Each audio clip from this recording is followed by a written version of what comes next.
नमस्कार. आजच्या व्हिडिओमध्ये तुमच्या सर्वांचं अगदी मनापासून स्वागत करते. तर आज मी तुम्हाला एक गोष्ट सांगणार आहे. माणसाने समाधानी किती असावं आणि किती दिवस असावं आणि कुठपर्यंत असावं, तर त्या गोष्टीचं नाव आहे समाधान.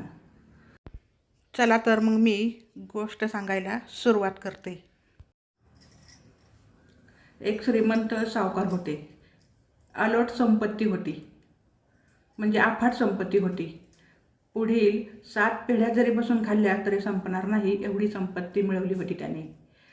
तरी पण हा श्रीमंत माणूस सुखी नव्हता. मनात काहीतरी विवंचना होती, त्यामुळे रात्रभर झोप यायची नाही. त्यामुळे खऱ्या सुखाला तो वंचित झाला होता. त्याने प्रत्येकाला विचारावे की काय करू, म्हणजे या विवंचनेतून मी सुटेन आणि मला सुखाची झोप लागेल. त्याला कोणीतरी सांगितले, तू संतांना शरण जा, म्हणजे संतच यातून तुझी सुटका करतील आणि तुला सोडवतील. श्रीमंत संतांच्या शोधार्थ निघाला. वाटेत एक झाडाखाली एक साधू महाराज बसले होते. त्यांना नमस्कार करून श्रीमंत माणूस म्हणाला, महाराज, मला काहीही कमी नाही. पुढच्या 7 पिढ्या बसून खातील एवढं मिळवलं आहे, तरी मी सुखी नाही. एक विवंचना मला झोप येऊ देत नाही, त्यामुळे मी सुखी नाही. तर बघा, आता साधू महाराज म्हणाले, आधी विवंचना काय आहे ते सांग, म्हणजे त्यातून कसे सुटायचे ते सांगतो.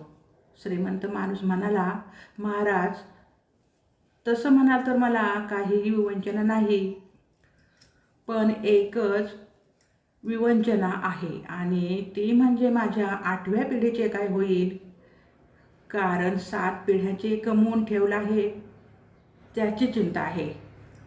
साधू महाराज म्हणाले, आधी विवंचना काय आहे ते मला आधी सांगा, त्यातून कसे सुटायचे ते सांगतो मी. श्रीमंत माणूस म्हणाला, महाराज, जसं म्हणाल तसं मला काहीही विवंचना नाही, पण एकच विवंचना आहे, आणि ती म्हणजे माझ्या 8व्या पिढीचे काय होईल. कारण 7 पिढ्यांचे कमवून ठेवले आहे. चिंता आहे ती 8व्या पिढीची. साधू महाराज हसले आणि म्हणाले, काळजी करू नकोस, मी तुला यातून नक्की सोडवतो.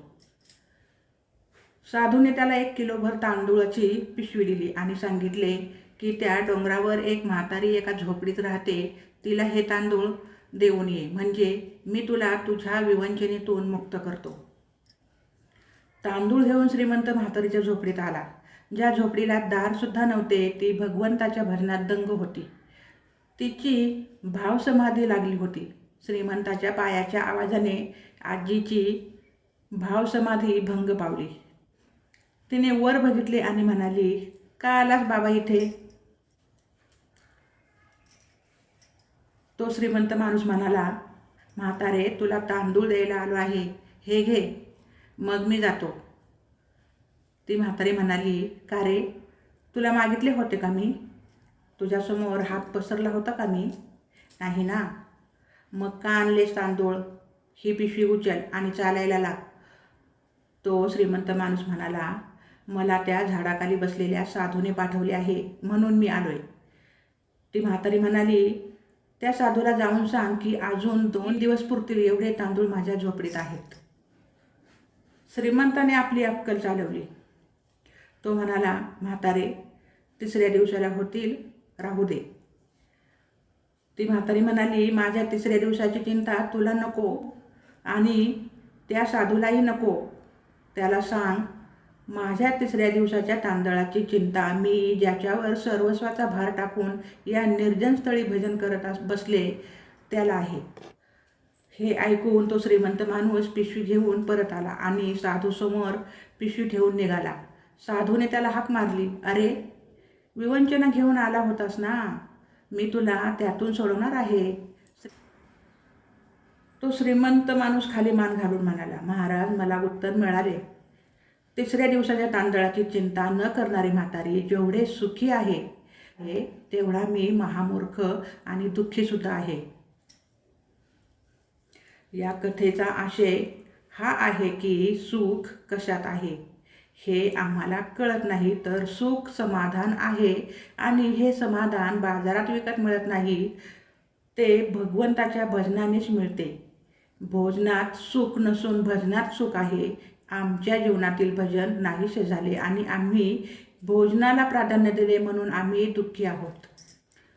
तर ही गोष्ट तुम्हाला कशी वाटली कमेंट करून नक्की सांगा. आवडली असेल तर चॅनलला लाईक शेअर सबस्क्राईब करा. धन्यवाद.